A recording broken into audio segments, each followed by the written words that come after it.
हरे कृष्णा दोस्तों, आज हम लेकर आए हैं ब्लड रिलेशन में प्रयुक्त शब्द और उनके संबंध। बेटे की पत्नी बहू, बेटी की पति दामाद, पति की बहन ननद, पत्नी की बहन साली, भाई का बेटा भतीजा, भाई की बेटी भतीजी, मौसी का बेटा मौसेरा भाई, मौसी की बेटी मौसेरी बहन, चाचा चाची का बेटा चचेरा भाई, चाचा चाची की बेटी चचेरी बहन, बहन का पति जीजा या बहनोई, बड़े भाई की पत्नी भाभी, दादा दादी का बेटा पिता चाचा या ताऊ, दादा दादी की बेटी बुआ,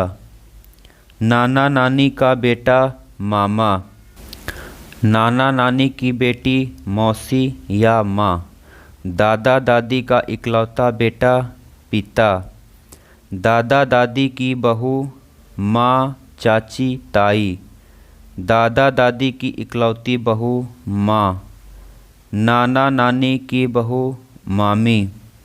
नाना नानी की इकलौती बेटी माँ, पिता माँ का बेटा, पिता या माँ का बेटा सगा या सहोदर भाई, पिता माँ की बेटी सगी या सहोदर बहन, पिता का भाई ताऊ या चाचा, पिता की बहन बुआ, माँ की बहन मौसी, माँ का भाई मामा,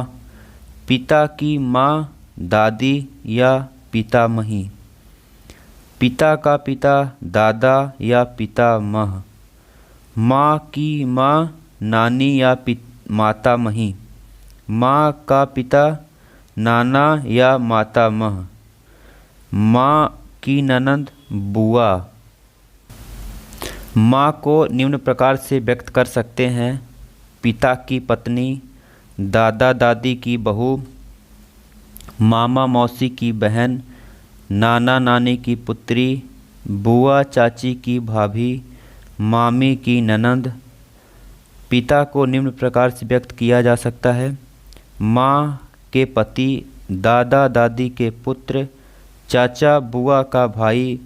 नाना नानी के दामाद, मामा मौसी के जीजा। तीसरा है, बुआ को निम्न प्रकार से व्यक्त किया जा सकता है: पिता चाचा की बहन, माँ की ननद, दादा दादी की पुत्री, फूफा की पत्नी। मामा को किस प्रकार से व्यक्त किया जा सकता है: माँ मौसी के भाई, पिता के साले, नाना नानी के पुत्र, मामी के पति। पाँचवा है, दादा को निम्न प्रकार से व्यक्त किया जा सकता है: पिता चाचा या बुआ के पिता, माँ फूफा के ससुर, दादी के पति, नाना नानी के समधी। छठवां है, दादी को निम्न प्रकार से व्यक्त कर सकते हैं: पिता चाचा या बुआ की माँ,